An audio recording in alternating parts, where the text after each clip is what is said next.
So let's get started, shall we? As, as you know, if you haven't already figured this out, here are the rules of engagement on Zoom. Who is not a Zoom expert today? You can use the chat box, Q&A, etc. And we will do some Q&A at the end. So keep your questions if you don't mind, and we'll come back to those at the end of the conversation. As I said in the intro, we have some really great guests. Lyle Gadden. Welcome, Lyle. With Modus CI. Yeah. Have a background in health clubs and gyms, pretty extensive, Lyle. With companies like Gold's, Life, etc. Also Harbor Square. You served in marketing and operational roles. So welcome. Thank you. Dana, General Manager of EGym North America. Extensive background in operations at Gold's. Background at ABC Financial, of course. And InTouch in leadership, a number of leadership roles, been in the industry for decades. Welcome, Dana, and thank you again to EGym for sponsoring the Expert Series. Yeah, excited about this one, and thanks for having us. Yeah. Alan Leach, my colleague on the IRSA board. Alan is now the chair of IRSA and a wonderful friend and colleague. Alan has over 30 years of experience in the industry space. And of course, as the CEO of Westwood Clubs in Ireland, which is a phenomenal group of clubs in Ireland, he is a renowned expert in sales and marketing and has spoken around the world on the subject. So we really, really appreciate you being here today, Alan. Thank you, Brian. I'm delighted to be here and to join the panel. Great. Well, good. Well, I'm going to do a quick intro on the subject of data in general. Now, if you don't know who E.O. Wilson is, you may be curious to know that he's a Harvard professor, but actually from Alabama, and is the foremost expert on ants in the world. And the reason we led with this kind of concept in his quote is I think this represents what a lot of us think and feel today. We're drowning in a ton of information while starving for wisdom and insight. So, you know, people in organizations and people in general that understand how to synthesize information and apply it at the right place in the right way at the right time, they're going to have an advantage in the world going forward. So I think EO is right. And we're really looking at a shift from historical reporting to using data to become intelligent about how we need to run our businesses. So it's a great opportunity, but it has, you know, challenges. And you can Google this and find a lot of challenges. I know that many of us that are on this call today in this webinar in the Expert Series, they face these challenges. You know, you think about the 5 V's as Deloitte terms them. One is the velocity, the frequency of generation of data, a lot of data constantly being generated, you know, the volumes, the quantity of it, the variety, different types of data from many sources. And then we deal with the veracity. How much can you rely on it? The viability of data. Is it relevant? These things are some of the 5 key challenges that we all face in figuring out how to leverage, you know, this information to run our businesses better. And of course, we know that good data can drive efficiency and profitability. Our panelists will speak to specific examples of that. And it can enhance the member experience. As we've done some Expert Series webinars in the past, you know, when you think of operators, acquisition, upselling, retention, and efficiency in general, data can impact all of that positively. And then from the member experience perspective, better interactions, better personalization and guidance, higher satisfaction, net promoter scores, and enhanced motivation.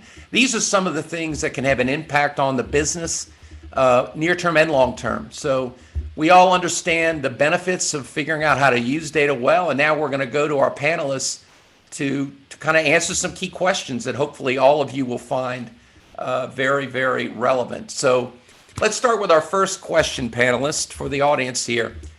So where do you start? You know, Lyle, you want to take this first? You know, how do people out there that hear the term data's a 4-letter word, where would you start? You know, I think, Brian, where you start is with your own membership group. How are you ingesting the data? How are you collecting it? And first you have to define goals. I mean, really, if you want to start somewhere, it's what are the goals you're trying to achieve? Because your end result is going to help give you framework for your behavior. And if you're going to leverage data, your goals are going to give you some clarity on, well, what are the data? Because as you said, there's so much volume of data. So what specific data points do you need to explore to see if that helps you reach your goal? So obviously collecting it, but got to establish a goal is what I would suggest where you start. Alan, in your clubs, I know you've talked about data, especially in marketing and other aspects. Where do you start? Where do you advise clients, and in your clubs, where have you started when it comes to data? I think, Brian, from a sales and marketing perspective with me, it's all about average length of membership, lifetime value of a member, because when you know those two figures, it's much easier to make decisions about whether data is valuable or whether it's not valuable and what you do with that data. An example, I just give you an example at our clubs from a retention perspective. If you can use data and data systems and data management to extend the average length of membership by 1 month for us, that's getting members to stay 1 extra month. We add 2.1 million euro, $2.5 million to the revenue just by extending the average length of membership. So if you use data and software systems and retention platforms that look at that data and help you make the best decisions, with your average length of membership, you see a return on your investment. And the same with member acquisition. If the average length of membership for us is 25 months, if we're using data to generate and acquire new members, we can justify the investment in good data management. I think the other thing is, just to finish off very quickly, if I was going to tell anyone where to start, is really from day one, build your databases, build your databases, build your databases. You need to own your own data. Google and Facebook are great, and they are third-party data, but if you own the data yourself, you're in a far better position to monetize that, because you don't have to keep paying those companies at your data. That's the quick answer, Brian. That's a very, very good observation, by the way. That's going to become even more relevant, is owning your own data, right? Yeah. So, Dana, with your background in working in data and in different software applications and operations, where do you think people should start? Well, I would double down on something that Lyle, I think, and Alan referred to. First of all, in that I think you have to understand what your goals are. Like, what kind of club are you? What are you trying to accomplish? What's the outcome or the end result? So I always think you start at the end. Like, what do you want to get from the data? What is critical to you? What is critical to the model or your playbook? Once you understand what the outcome is, then you can go back into the point Alan's making, which I think is a really good one. Then you can start to build your data model to deliver on the outcomes. So that would be one piece of advice. So start at the end, and really then you can work back from the beginning. The second piece that I would say is start with the members. Start with what the members need, what the members want. What kind of information and data can you deliver to them? Or what information and data can you glean from them? Because I think at the end of the day, everyone would agree, if you can increase your membership base and whether it's through acquisition or retention, you're ultimately going to deliver on whatever those goals are. So one is start at the end and understand what the outcome of the data that you're going to want is, and build the data set from that. And then really look at what your members are to make sure that you're weaving that in, so that you're not only delivering member data for your business, but you're also delivering member data that they need, that they want for their selves and their success. And those sort of things. Those are the 2 places for me. Yeah, and be patient, because depending where you are in the cycle of things, getting your data to a certain point where it's usable even is an effort sometimes, right? So, you want to know where you start, but you have to make sure what the data that you do have is reliable, that it's clean, that's relevant. That's another important point. Brian, let me say, I would add one other word to patience. Be flexible. Yeah, flexible. Oftentimes when you decide where you want to end up, when you start, you're oftentimes moving the cheese, so to speak. So be flexible and patient as you're building to that end result. Yeah. And if I can add one real quick thing on that, Brian, I apologize. It's super quick. I think one of the things that everyone on this call can make an action step is also, there are a lot of resources Yeah. to start to understand what the data means. Right. So you as an operator don't want to be vulnerable by always relying on other people. There's a lot of resources for you to understand, well, what are these different KPIs? What are these different data sources? So you educate yourself, so you're not vulnerable without that knowledge. So. Yeah, good observation. So question 2 for the group. Alan, let's start with you. How have you used data? How have you used it in the past to impact acquisition? And what, if any, were the main problems that it solved relative to acquisition? Well, it solved the member acquisition problem. If I summed it up perfectly. You know, Brian, I've been a fan of collecting data and building databases. A long time. After year one in the industry, I saw the value of data before any social media platforms came along. I knew that fitness clubs and gyms and health clubs that had the biggest databases were the ones that were going to survive. Now, in those days, your data was a name, address, telephone number, and wasn't even email, but they were hugely, hugely profitable when you use those databases. So that really means everybody in the club, there's a culture where you're constantly collecting data and you're getting it into your internal database. When the web came along, it made it much easier. Everything's connected to your internal database.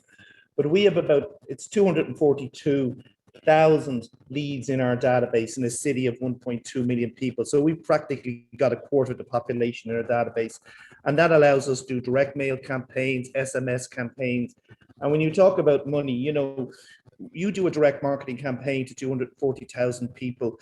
We're getting always a 1% response. That's about 3.5 million euros today. Now, we didn't get that when we had small databases, but just from a member acquisition, just collecting the data, keeping the data clean, and even thinking about when you collect the data, new platforms may come along that allow you use that data. A perfect example, just to finish up, Brian, GDPR makes things people difficult, but we're now able to put that data into a Facebook custom audience and target those people with advertising. We have people in our database that if they visit our website, our software tells us that those people visit our website, what pages. But the big thing for member acquisition, direct marketing campaign to your own in-house database of people who've shown an interest in your product, whether they're past members or just inquiries, and even SMS. We do SMS campaigns in a day, sell 604 memberships, 903,000 euros. So as far as member acquisition, I've used it for years. It never fails. It's easily measurable, hugely, hugely profitable. Now, you don't do it every day, but those peak buying seasons, the Januaries and the Septembers, that's what allowed us grow and stay in business. Yeah, great answer. Dana, what are your observations here on using data and member acquisition? So I think one of the things that we help clubs do, particularly from our EGym digital side, is really take a look at your existing customer base and then drive referrals, right? Because I think that's probably the greatest pool of opportunities that we have, or the most easily converted pool of opportunities that we have to drive member acquisition. So when you can dig into the data of your existing customer base and then make determinations on, you know, push notifications and other ways of communicating, I think that's a hugely important one, and one way that EGym, we work closely with our customers on that. Because if you're gonna drive member acquisition, understanding who your existing members are, and then reaching out to those that they know to drive that referral program is really important. So that's one easy way to use the existing data that you have in your hands to increase member acquisition. Lyle, what are your thoughts on this? I think it's to parlay off of what Alan and Dana already said. It's not only for referrals, and the way that we've used data to impact member acquisition is to look at, I think we all as operators ask the question, like, who's my member? Right. And we realize that it's not as simple as anecdotal personas, but if you can look at some empirical evidence based on maybe segmentation analysis of who your member is, and then apply that to your trade area, that gives you value. Yeah. You know, we invest a lot in different databases where we take first-party data and then for groups provide reports or provide action plans of finding who looks like your member in the community. And so leveraging data to understand who your prospects are, where they're located, but even leveraging the data to understand what are some psychographic or lifestyle behaviors, that's where we start to make some serious impact on member acquisition. And while that is external, you can also look at first party data within service lines to optimize service lines for who is the segment within my club that is drawn to this service line. Well, let's find more people in the community. And now that'll drive your creative, that'll drive your copy. So we use first party data to look at segmentation analysis within a trade area to drive acquisition, and try not to have marketing waste as much as possible. Because like you said, there's so much data available. Let's start with the membership base first to find prospects. Yep, absolutely. And I think segmentation is important when it comes, that's a great example of personalization of messaging, right? So a very good, an important thing when it comes to conversion, et cetera.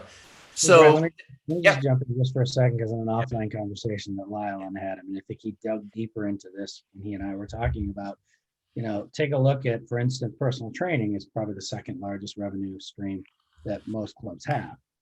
By looking specifically at who's taking advantage of your personal training revenue streams, the existing, you can not only target existing client or existing members, right? To say, hey, who also is like this in my club that I need to target my marketing to. But then, with the help of Modus and others like them, you can reach out in the community and say, hey, tell me who fits this demographic, who fits this psychographic, and now let me drive specific messaging around personal training because these are the most likely ones. And so I think there's a lot of creative things to do, as Lyle's suggesting, out of your existing membership base. And he and I shared specific around personal training, and I thought was super interesting to share with the audience. great. Let's go to question 3. Thanks, Dana. And let's start with you, Lyle. Again, how have you used data to impact retention? One thing that we've all done in this, everyone on this conference has done, is try to understand why people cancel. Mm-hmm. And how do we dig deep into our cancellations to understand different patterns that we're seeing? We understand seasonality, but if we can start to look at, here comes that word again, that segmentation analysis of our cancellations, maybe what we can start to realize is that maybe there's different messaging that can be more contextual. So that's one example. Looking at cancellations, are we providing the right services for the different groups that we see that are canceling? Maybe one segment's canceling more than another.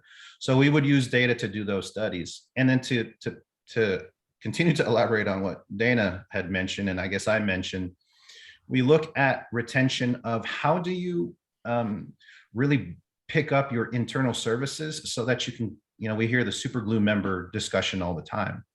Well, if you have the ability to collect data at the different service lines, for example, a group exercise program, if you can collect that data and realize that based on that data, we have these segments or this, as simple as a percentage of the members using these classes, something as basic as that will help drive your behavior as it goes back to it. Well, what is your goal? If you want retention, see what's working. Everyone on this call has access to that data right now. So it's service line optimization, understanding who's using the services. And for those that maybe dropped off your service, are you leveraging the data to understand who canceled, which will give you some more answers as to potentially why and how do you get them back? So that's how we would leverage that. Yeah. Alan, what have you done on retention in your clubs? I think you're muted, Alan. Question 3 and question 4 probably overlap. Yeah. My answer. Obviously I've been a huge fan of digital marketing, direct marketing for member acquisition. And then we look at retention. And as I said earlier, we extend our average length of membership by 1 month. We're looking at 2.1, 2.2 million. So what EGym is doing is revolutionary, to be honest, because there's a huge scope for new players to really provide products that exactly segment your membership based on usage, psychographics, everything. So there is a huge potential there for companies to provide software services like that. And EGym, as I say, is a fantastic product. The way we do it is we do a lot of our stuff, number one, onboarding. We're using software to really onboard people really, really well. Then a lot of our communications, which is kind of your answer to number 4, and engagement members, is based on usage. So the person that comes twice a week for the first 6 weeks is getting different communication than the person that comes once every 2 weeks, because we know that if people stop using the club and they're not using the club on a regular basis, cancellations are coming tomorrow or next week. So it's a perfect example of using data that's already in your system, how often people come, when they come, and then creating communications around that, which is the answer to number 4. The other thing is there's some credible tools out there that I know Jose's on the board. He gave a presentation on it that really maps members as they go through the club and has, speeded up time of where people go and everything else. And as Lyle said, we're measuring who goes to classes, who gets programs, how often they're changed, how often they're getting in. And I say a lot of our communication is really based on this usage thing. So it's an example of data that every club has or should have that you can really impact retention. And we use retention management and Listen 360 as well I'm putting a plug there for 2 people. I don't need to, but I put it in. Obviously the Net Promoter Score is a big one. We love that. And we get great insight from that. And to be honest with you, the Net Promoter Score has probably dictated our investments in our clubs for the last 4 or 5 years. Yeah. And the key there, I'm going to get to you, Dana, on this, is just as an observation, is, again, the right message at the right time, both on the acquisition front and on the retention front. You have to make it relevant. And there are tools, thankfully, if you have the data in place, that can automate that a great deal. Dana, what do you think about this opportunity with data? Yeah, what's interesting is that there's oftentimes I hear 2 sides of the argument around member retention. Some people, and obviously Alan does not fall into this group, thankfully. But there's some people that say, there's nothing you can do about retention. People are going to move, people are going to quit. You just need to really focus on acquisition. And if you drive the hell out of acquisition, then, retention is going to happen and you just need to move.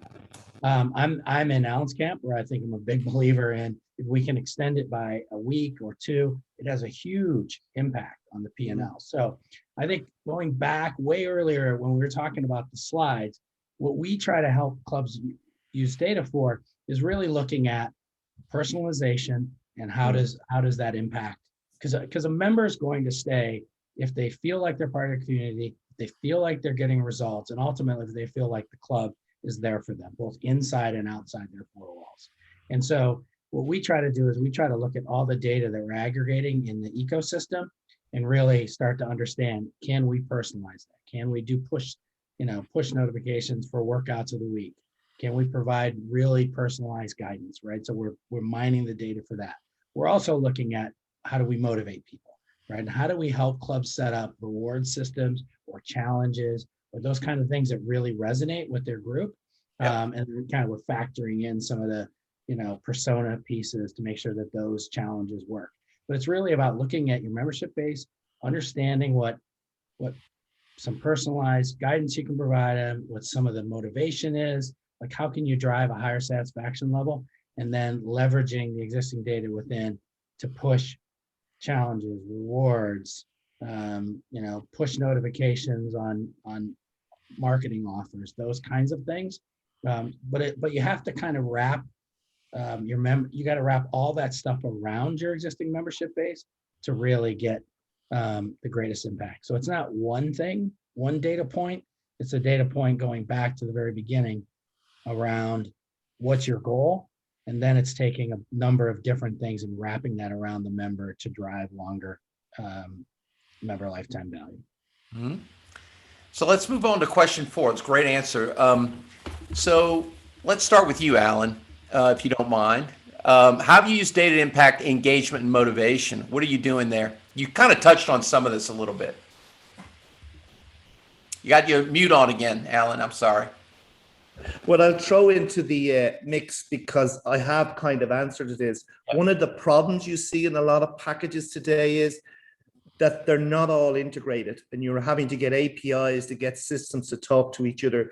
So the vendors that come up with those systems that link up the member acquisition CRM systems with the membership systems and are integrated with EGym. So you get the person from when they went to your website to 6 weeks later coming to visit your club, to becoming a member, using the club 6 times a month, to moving on. When those are all integrated, I think it'll be great. It's a challenge to get all those systems to be integrated.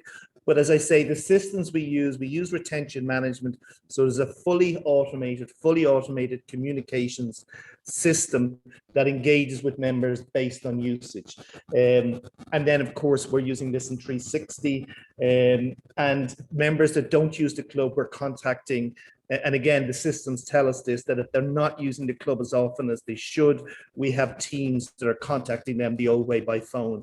And really trying to get them back into the club. But it is this whole thing is, and probably, back to Dana, our organization is kind of divided in two. We have these 25, 26 people who are dedicated to member acquisition, then another 380 that are dedicated to member retention. And we use software to help them, to enable them, to give them the information, to give them the data they need to do the job that they do. Yeah. Dana, what are your thoughts about this? Yeah, I think, like Alan, I think my answer to 3 bled into 4, right? Because I think they're all kind of part of the same discussion point, right? Like, you're going to retain a member if they feel engaged and if they feel motivated, right? So I think these are bleed into each other. So, but what I would say is a specific or example really is members feel motivated when they feel recognized, right? So if you're able to, by pulling all the different data points that you can in, like I have an Apple Watch on right now. EGym happens to pull data from an Apple Watch and Fitbit and other things. We also work with our friends at Mizo, which I get a kick out of every time I mention them. Mike Levesque reached out to me and thanked me. But the truth is, we're pulling all that different data together and then able to create things like leaderboards, right? So whenever you can, there you go. Here we go. But it's amazing how, and we can do things with like anonymous posting of leaderboard, but something as simple as a leaderboard where I, as a member, get recognized for all the various data points around exercise that I'm able to do, whether it's inside or outside of the club. And when the club's able to pull all that together and then publish that, it's amazing how much motivation it is. If I'm at number 5 and I want to be at we do this internally at EGym, where we have leaderboards. And, if I'm being beaten by John Ford, then I know I got to go out there, even if I don't want to have my workout this afternoon, and go out and provide a work and do a workout just because I'm not going to let John beat me. It's those kinds of little things that I think are really important. So when we were talking about a specific example, setting up leaderboards where you're pulling in, a variety of data points around a member's workout and exercise program, again, inside and outside of the club where possible, is a really simplistic way to drive engagement and drive motivation so that I'm not skipping a workout if I'm being beaten by, again, I'll use John as an example, who kicks my butt all the time, but that's a specific example of one of the ways that we have been able to leverage data. Lyle, what are your thoughts about this? I agree with Alan and Dana said. I'll go a different direction. I think from a member engagement standpoint, I think it's got to be contextual. And so in leveraging data, let's just look at a free, like an action step that you all can take right now that most of you are probably not doing, is deploying contextual content on Facebook for free with 15-second videos. So you get into the news feed that provides content for any prospect within your trade area to pull information to do brand evaluation. So not only are you creating content, you can also capture data natively within Facebook's platform based on a 3-second, 10-second, 50% view and start building lookalike audiences there. In parallel, you also can create member engagement through community building through the simple act of sharing stories about entertainment, education, or testimonials. You're going to be able to knock these out at the same time. And motivation, that's what we've mostly relied on with Instagram and Facebook. But think about the community building aspect. And I would venture to guess that 95% of people on this call right now aren't doing the same thing paralleled on Google My Business with the post function. It's going to be a local SEO for free Mhm. All of this is for free that will help you capture data, which you can then deploy against a Google ad. And then you can, like what Alan had said already, you can now use your member data, your first party data to create lookalike audiences. You can use video view data to deploy against a custom audience. It goes on and on. So I would say for everyone on this call, your action step, in addition to what Alan and Dana said, deploy contextual creative on these free platforms, capture data natively within these platforms while you tell the story with having your members at the center of the story and not your product as the hero. Have your member as the hero. You'll be surprised by how much data you collect from that engagement. Yeah, user generated content. And as you know, you're gonna, to make that even better, you need to spend some money. It depends on how you want to handle your funnel, right? Because at the top of the funnel, if you do have segmentation where a certain piece of content is going to be more relevant to one segment than another, you definitely can capture a lot of opportunity on data for retargeting and other things, both on acquisition and existing members. So, absolutely. And Brian, if I could just say, where there's huge advantages is in sophisticated CRM systems or marketing automation systems and web intelligence systems. Because as Lyle says, once you get these people and they end up in your database, their interactions with your social media, their interactions with your website is being fed back into most good CRM systems. And then if they're opening emails that you send them, you can create content based on what they open and you can give lead scores. I mean, what's achievable now today with digital marketing and Amazing. CRM systems and web intelligence? It's just mind blowing. Yep, it is. I mean, the idea that if someone's in your prospect database and they visit your website, you can create an automated reach out to them right on the spot. I mean, there's just so many tools that are just really effective.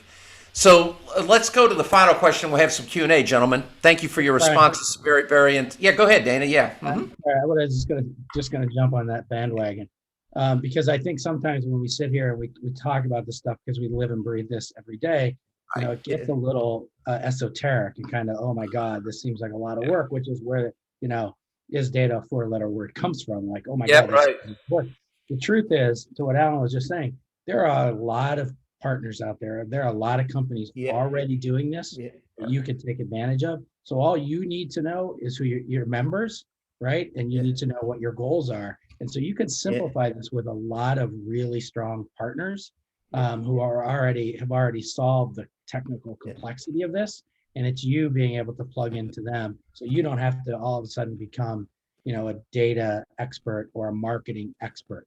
There's lots of, and then they are starting to come together with API integrations. We all are starting to work together in a cohesive ecosystem way. So those folks are out there, and that's, I think, really important for people to know. It's not like reinventing the wheel.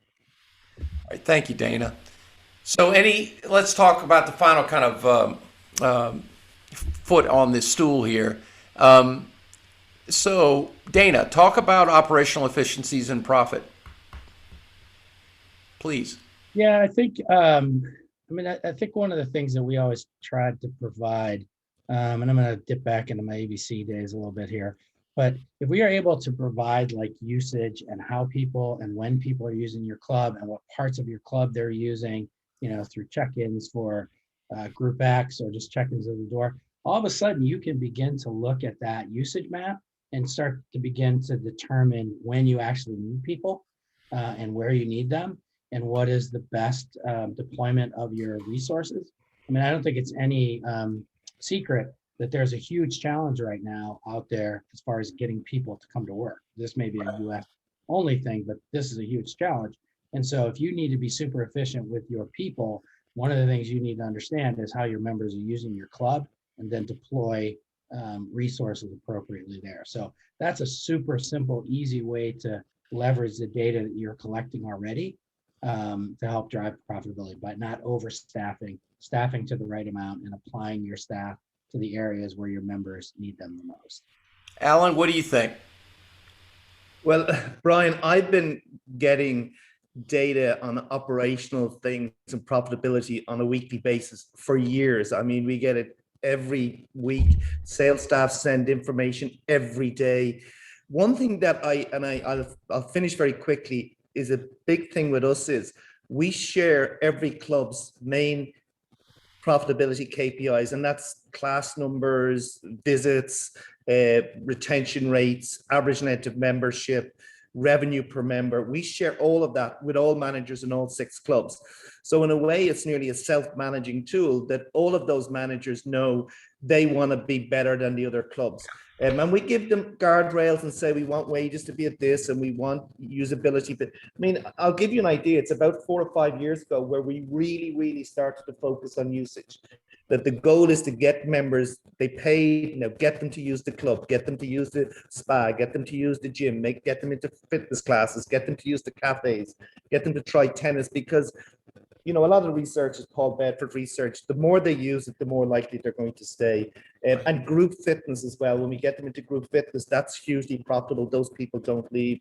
But they're the usual data that clubs should be getting on a regular basis that we use. What I will finish off very quickly, Brian, we are in the process of taking a quantum leap on technology. Fitness clubs are just not going to survive without technology. I'm not even talking about technology in the products, but technology in how you sell, market, manage your clubs. I look at us, we're probably going to have a team of 3 or 4 IT people, because I'm not IT, who are going to be driving those management systems. And, we're working with somebody now with Power BI and all of that, so that, proper dashboards that anybody can see in real time of how clubs are doing. Right. No, that's great. Lyle, what are your thoughts on this? I think from an operational efficiency standpoint, immediately what comes to my mind are things like, where is allocation of spend relative to where a prospect's data points have them over index on a channel.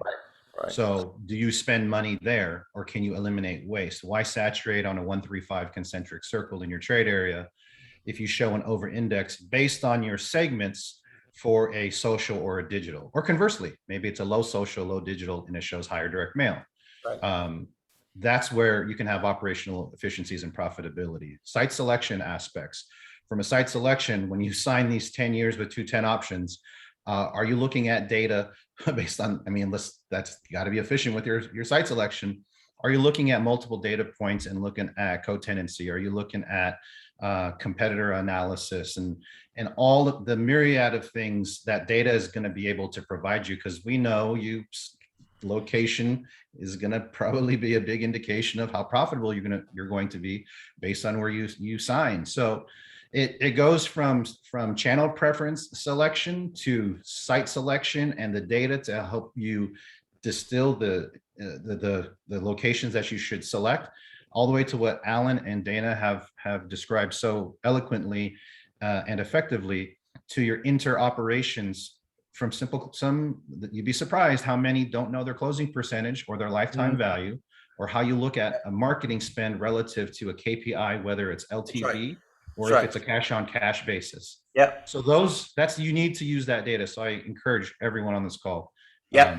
Lifetime value. Yeah, lifetime value of member, as Alan pointed out, is understanding where those departure points are for cancellation based on activities to intervene, a la Paul Bedford and others that are experts at this. And then also your cost of acquisition, depending on channel and spend, optimizing that. Yeah, these are fundamental things. If people aren't looking at those kind of basic variables using data, there's a lot of opportunity for them to improve their business, right? I would say, Brian, I think we would all agree. Yep. If you're operating right now, you need to be able to either you check the box or have somebody on your team to provide you that information in 30 minutes of your LTV, of what your closing percentage, CPAs, CPLs, what are you projecting over the course of this camp, so on and so forth. Because it's too important. And this industry, we have a lot of work to do, and that's how we get through it with understanding the data. Ryan, that ties all the way back to where do you start? I think I'll hit it on that. If you start with those simple metrics, there's lots of individual things you can do. Like, we could set it up so that when someone comes in who meets the personas that buy personal training, one of your trainers gets a push notification to let them know that person's in the club. There's all kinds of really sophisticated, cool things. But if you're not starting out with fundamentals, that's where you start. And then you layer on those cool things and sophistication above that. Yeah. So let's get in the Q&A. Before we do that, Dana, do you want to say, we want to give a minute to Dana about EGym, Anything you want to mention before we get in the Q&A?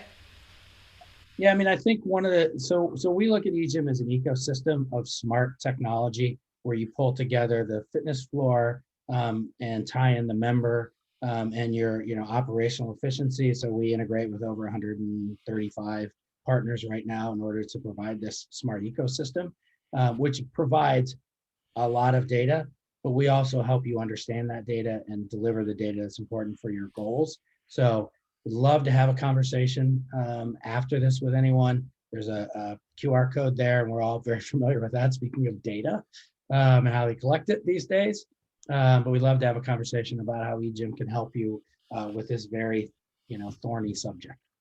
Yeah, awesome.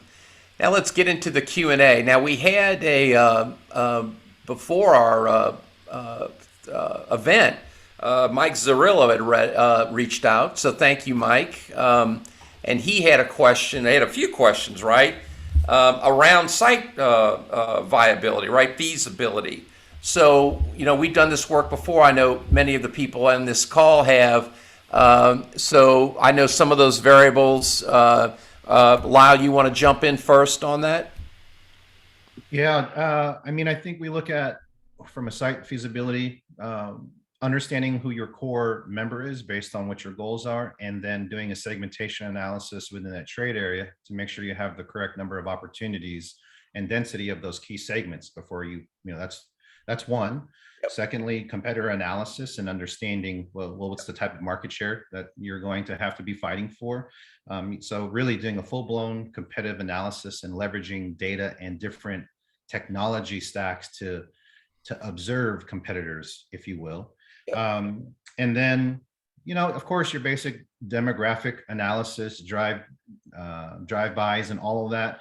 But co-tenancy is going to be key because that has ramifications. So there's so many data points to the point of the question that the data model for it is very comprehensive. It can be distilled into a score. I know that's what we do when we help large groups with franchise or new expansion.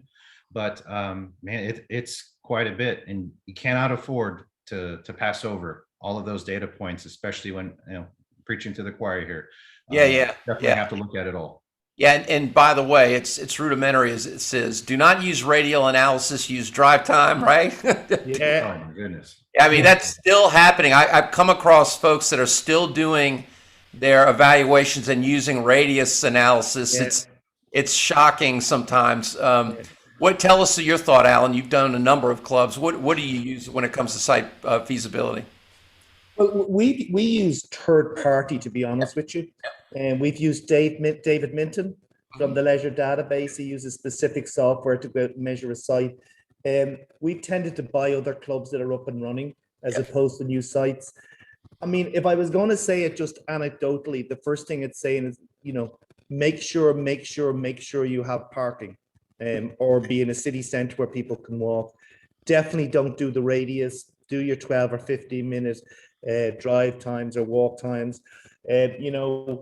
Make sure you have your 50,000 homes. That's what you need. Make sure there's accessibility, that people can get to you easy. Do not pick a site. Mind you, we have 3 of them, but anyway, a site that's down a laneway or somewhere where people just can't pass. But visibility is a big one. Accessibility is a big one. Make sure you have parking. I wouldn't touch a site anymore that didn't have adequate amount of parking, and obviously check the demographics that the money's there. But out of all of that, I'd still make sure you pick the right management team over all of that. That's probably it. And check your competition and see how they're doing. And you can find sites that competition is doing well and they don't have a great club, and you can go in and take it over pretty easy. Yeah, Dana? The only thing I would add to this, first of all, in the couple of engagements that I've done I've always used Modus. So they're my friends and they do a great job. But the other piece I would say is identify your offering. Like, identify what you're going to do, what you're going to offer, the price point you think you're going to offer it, right? And then kind of once you have that, then do these other things and understand who your competition is, understand what the radius, the number of houses and all that. But you can't just go, hey, I just want to know who's in this trade group without knowing what you're going to do, because then you're going to miss some really important data that you should be tracking. Yeah, there's a lot of quality third-party stuff. I mean, we've used Yeah. Claritas in the past. We've used Buxton or the other ones, and then research had been done by Ursa, not going back, not too far back, using Nielsen's work with Claritas and those kind of data pools around Prism, and there's similar kind of lifestyle segmentations. Yeah. And Ursa had done research that really segregated it on demand, which is very interesting because in the past, or generally speaking, people would say, so many households with this kind of age, et cetera. Of course, consumers today it's a little more sophisticated than that. Certain buyers, in certain cohorts, penetration rates of those cohorts might be 55%. And so a lot of people will do a kind of, here's the number of households, so 18 to 20% are potentials, versus using that kind of third-party insight with their data to go, well, it's actually your potential of the market's actually higher than that because of who you have around you. Similarly, it's doing the competitive analysis where you also look at the competitors and see the overlaps in the trade area to figure out what is market demand generally going to be in your key market area. And then you kind of can deduct, are you in an oversupply or undersupplied marketplace? And then make a decision. How, to your point, Dana, how are you going to compete given all those variables best? So those are very important things. Zerillo also talked about similar, he asked about data modeling, people who have joined in the past or people who aren't members. In Alan's case, I'd guess you would have data from the if you're buying a club with the data in it, you could probably kind of have a better approach because you already know who you're serving, so you can kind of compare that to your trade area and know where the opportunities are. Wherein you're starting from scratch, it's not quite as easy because you don't know. You only know what's out there. You don't know who's actually going to come in the door. Any other thoughts on that, gentlemen? On acquiring previous clubs? Yep, any of those things. Yeah, the things I would tell people, I mean, obviously any club would do its due diligence. You definitely want to know the average income per member at that club. Yep. Sometimes somebody will tell you it has 3,500 members and we charge 85 euros.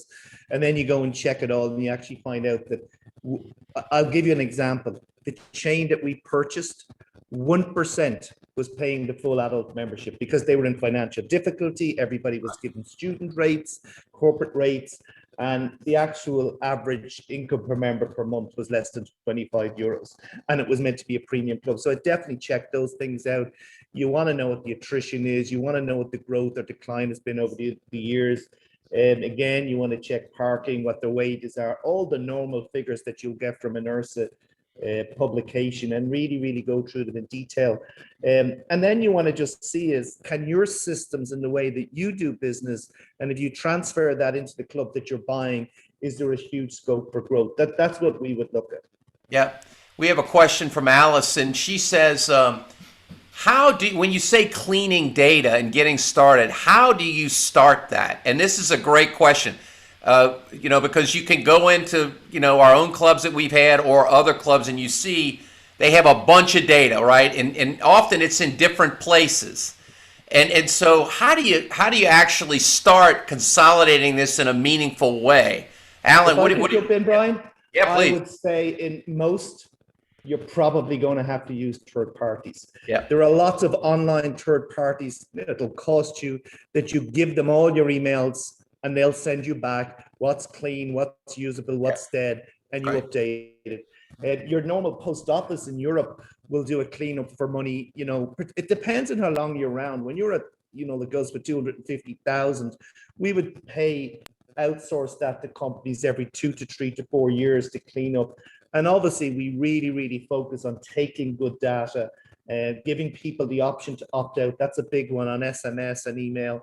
And really test your data that you're not getting a whole lot of bounced emails. But a lot of email software will clean it in real time for you if you're emailing on a regular basis. But every 3 or 4 years, if you can afford it, pay an outsourced company, give them the CSV file. I mean, I can't remember off the top of my head any names, but there's plenty of them out there that'll do that for you. What about you, Lyle? Any thoughts on that? think in addition to what Alan said, it goes back to, once again, the beginning in understanding the end, where I think, Alice, if you look at what you're trying to achieve, you do everything that Alan said in terms of cleaning the data, and then start to understand how you want to leverage that data, which will guide your behavior of how you silo that data, whether it's going to be group exercise users, cancellations, family add-ons, whatever it may be, kids club. You want to identify how you're going to leverage that data, obviously in an acquisition standpoint, but also in a club retention. But I would completely agree with Alan. Definitely make the investment to get that data cleaned, because you'll find a lot of issues and rejections on just different audience buildings and campaigns with a misspelling, with an incorrect address. So get it clean. I completely agree with what Alan said. Yeah, that's right. Dana? I don't know if I can add anything that's super additive. Agree with the third party. Also agree with the data structure. I think that's the next step. First step is go to a third party, get as clean data as you can want back. Second, figure out what data structure you need to really run your business, and then work toward how you incorporate the data, the clean data. First set of clean. You have to. So one other thing I would add, this is not a one time and done thing. The reason the data got unclean in the first place is people just put it in and left it. Yeah. So that's one of those things you want to do on a pretty regular basis.